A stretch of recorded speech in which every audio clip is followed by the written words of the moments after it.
How do we keep things spicy in our long-term relationships, and how can we make sure that the passion stays vibrant and alive in marriage? I'm so excited to dive into this episode. Again, thank you so much to Blank Page Diaries for recommending it.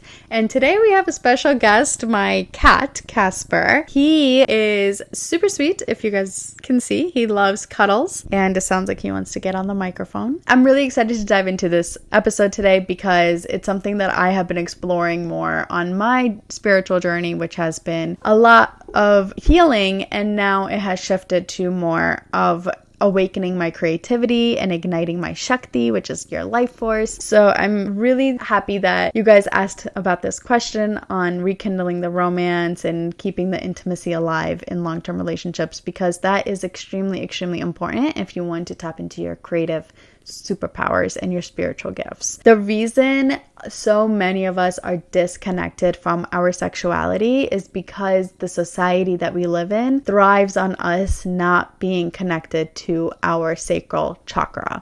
Because our sacral chakra, our gut, our womb, is our energy center for creation, which means that that's usually, if it's cleared, if it's balanced, if it's healthy, and you have a regulated nervous system, you actually open up your channel to receive creative downloads and inspiration from source consciousness, which, if you're tapped in, you will know that that leads to creating a new paradigm, which is New Earth. The society that we live in right now does not want us heading in that direction.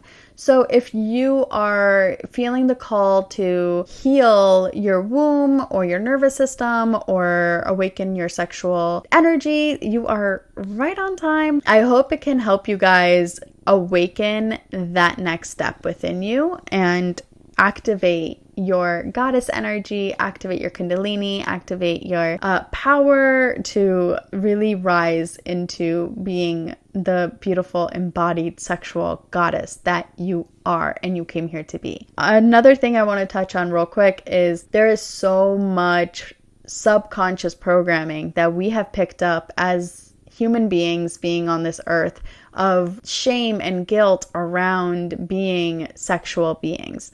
So if any of this is triggering for you, I just want to send you so much love. Trust me, I get it. It's a very uncomfortable conversation to have sometimes.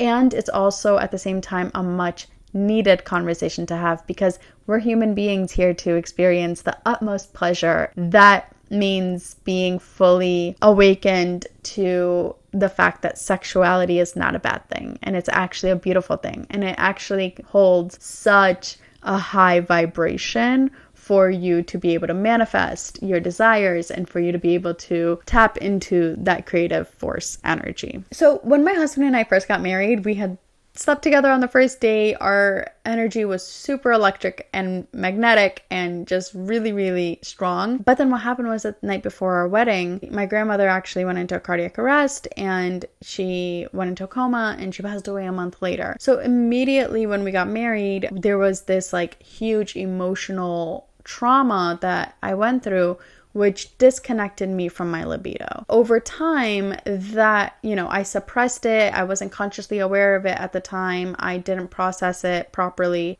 That manifested in us being disconnected in our intimacy. Not that we didn't have sex, and not that we didn't have fun, but it was not the same as it was when we were dating. And it took a lot of inner healing and subconscious programming and a lot of energetic work for me to heal my libido so that I could feel super connected to my own self-pleasure, to my own sensuality and my sexuality, my creativity and my passions and my joy, and experience my whole self with my partner. And now our intimacy has completely transformed back, if not better than what it ever was before. So I want to also give you guys hope in this episode that it is possible to get back that vibrancy in your relationship dynamics, in your long-term partnerships, no matter how old you are, no matter where you're at in your life. It is never too late to want to reignite and rekindle that spark that keeps you guys from falling into these mundane dynamics of roommates and just coasting through life together, to remembering that you are an energetic, vibrant,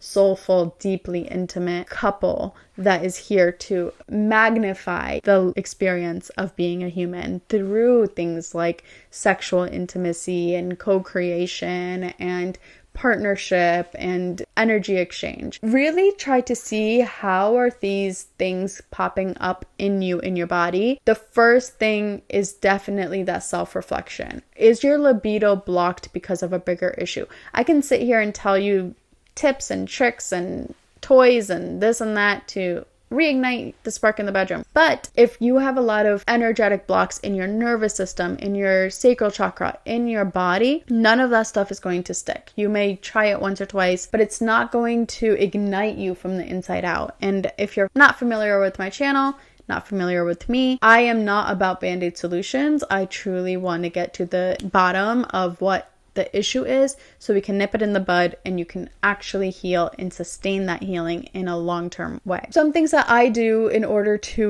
reconnect with my libido is I will do these sensual practices. I will have a self-pleasure practice that is super sacred to me. First and foremost, your sexuality is yours. It's not your partner's. It's not your relationships. It is completely yours. So when you are cultivating this relationship again with your own body, with your sensuality, with your sexuality, with your passion, remember that this is a very sacred thing. And as much as we have our subconscious programming around the shame and the guilt of it all, think of it as this like super rebellious moment to stick it to the man and reclaim your power and reclaim that sexuality is sacred. It is yours. It is your birthright to be embodied and thriving in sexual relationships, whether it's through self-pleasure on your own or in partnership with your partner. Really get inquisitive, really start to question yourself, ask yourself these questions like, who told me that being fully expressed in my sexuality was a bad thing? Who does that benefit? Why am I stopping myself from wanting to explore more of my sexuality?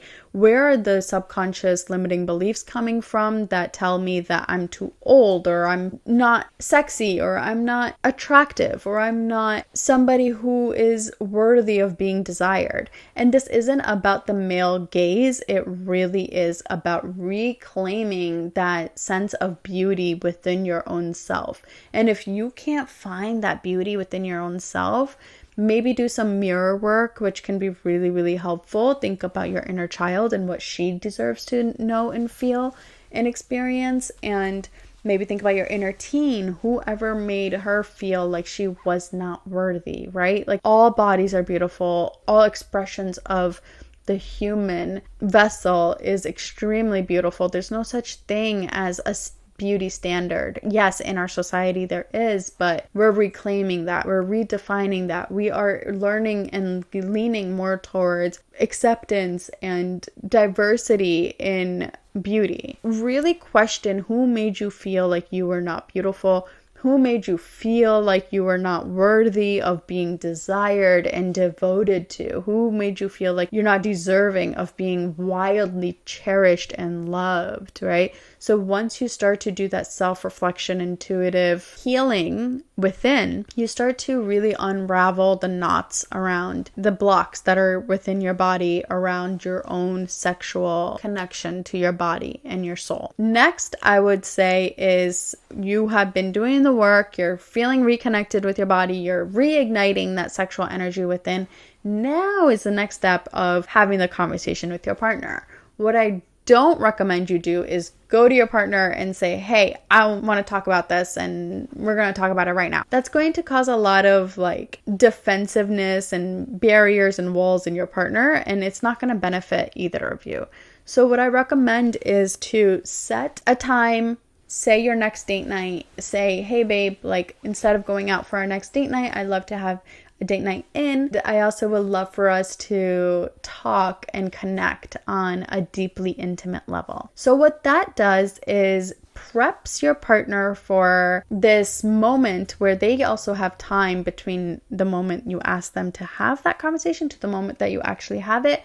That space in between allows them to get more curious about their own desires and their own sexuality and their own experience, Don't coach them or tell them to do it, but just like plant the seed that I love to talk about our sex life, our intimacy. I want the theme of the night to be intimacy. Like, make it fun, make it joyful, make it playful. And then come the time of the date night, what I really recommend is lighting a beautiful candle that smells really good, cooking a fun meal, having a glass of wine, really setting the scene of a date night. Because if you're just like having the conversation in your living room, like how you guys are always together and hanging out, it's already such an emotionally charged conversation that your body may get into a defensive mode. But if you set the scene of this beautiful date night, what that does is subconsciously your body already starts to relax, your nervous system starts to soften, and you remember that you guys are coming together to talk about partnership and romance and intimacy. So when you do start to get emotionally charged in that conversation, what that does is your senses are not being activated to defend. They're still staying soft to stay in that energy of romance. Not to say that the conversation is going to be perfect and you're not going to have any arguments, but you're going to remember the intention, which is date night, partnership, relationship, sexuality, intimacy. So that's already going to make sure that you're both on the same page and not opposing forces. Say that your sex life is great. Say you're just a little bored. Say that you are looking for ways to bring more excitement to your sex life because you guys have been together for a while and you're just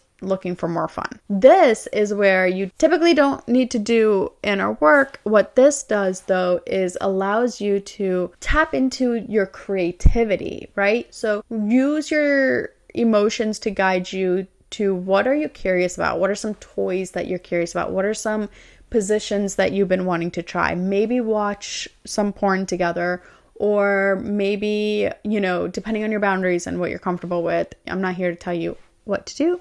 Just here to give you a little guidance on what can help. For me, what I would do is maybe just like hop in the shower with him and surprise him and be more spontaneous in that sense, right? Instead of waiting for just the morning or the night when we usually do it, it's like, how can we add more moments of spontaneity into our sex life? How can we add more impromptu moments of, let me like start nibbling on his ear, or, feeling it in my body first and foremost, and then wanting to feel that with him. Another thing that's so important is, maybe your sex life is great, but maybe what you're really craving is that emotional or spiritual intimacy. So really get to know, like, what is it that you're truly craving and desiring in the moment, so that you can come together and discuss the actual root of what is going on. It's so nuanced and it's so broad to just say, oh, I want more intimacy. But what does that mean for you, right? Get really curious about, what am I desiring physically or emotionally or spiritually or mentally? There's so many layers to intimacy, and it's not just sex. It's not just connection. It's really a beautiful place to explore all on its own, right? It's like a whole lifelong journey of us exploring what intimacy means for us and allowing ourselves the space to ebb and flow into it, evolving and growing into the seasons that we are heading into within ourselves and within our partnerships. How do we sustain desire in a long-term relationship? The way to make sure that you are staying connected is to really be intentional about, when are you falling into autopilot? When are you falling into these habits and routines and the roommate situation? Really being consciously aware of, some seasons do require that. I'm not going to sit here and say that your life should be like super magnetic and beautiful and sexual and energetic all the time. That's not realistic. And there are seasons in our long-term relationships where it requires us to be more nurturing or more on autopilot or more like roommates, right? So just make sure that you're not staying stuck in that energy for too long, because what that does is it can really dim your light. It can really dim your Shakti, your life force energy. It can really take you out of that creative, inspired place that, is so important to be in, especially as a leader, as a vibrant human being who wants to just experience the fullness of the human experience. Check in with yourself. Are you guys falling into these autopilot habits and behaviors? Or are you able to really bring in more space to be expressive and fun and creative? Sometimes it's not even just sex that we're looking for. Sometimes it really is just someone to play with, someone to tickle on a couch, someone to just be silly with. Silliness is so important when it comes to playfulness and intimacy and desire, because if you try to make it all very strict and rigid and serious, it's not fun. That's not fun. It's okay to have fun. It's okay to be free. It's okay to be silly. It's okay to be goofy. The more silliness and playfulness that you can bring into intimacy, the more easier it is to surrender into it and to let down your guards and to open your heart and to remember that the whole point of life is to just not take life so seriously anyway. So really, the way you approach sex and connection in your relationship is really how you are approaching life, right? They're both so interconnected. And if you're in a place right now in your life where you're feeling like life is really serious, I've been doing a lot of healing, I've been really in my depths and my shadows, maybe it's time to put a break on the healing and remember to have some fun. Remember that life is not so serious, and remember that the universe doesn't want you to be struggling and stuck and frustrated all the time. It really does want you, more than anything else in the world, to just let go and live in the moment. If you guys are looking for permission or a moment to remind you that life is supposed to be just playful, I hope that helps. Yeah, so we touched on the subconscious programming that women have to overcome in order to allow for themselves to feel fully expressed in their sexuality and to reclaim their sexuality as their own, and it doesn't belong to anybody else. And then we also touched on how can we bring more intimacy into our relationships, how can we have more conversations that are productive and not reactive, and how can we bring more fun and joy into our sexual experiences with our partners through more playfulness and fun and joy. So I hope that this episode was helpful for you guys. If you have any other recommendations, please drop them below. Hit subscribe if you're looking for more guidance around feminine energy, long-term relationships, partnership, joyful, conscious relationships. As always, if you need some hands-on guidance, I do offer coaching services. Head over to my mentorship button below, and I would love to schedule a call with you and make sure we're a good fit before we choose to move forward in a container of a coaching client relationship. And just know that I am here to deeply, deeply hold you in a safe space for whatever you're going through, whatever you're struggling with. Trust me, I understand healing is extremely important and extremely sensitive. And I also want to remind you that you don't have to stay stuck there and that there is hope on the other side. All right, guys, I will see you next time. Thank you so much for being here with me today.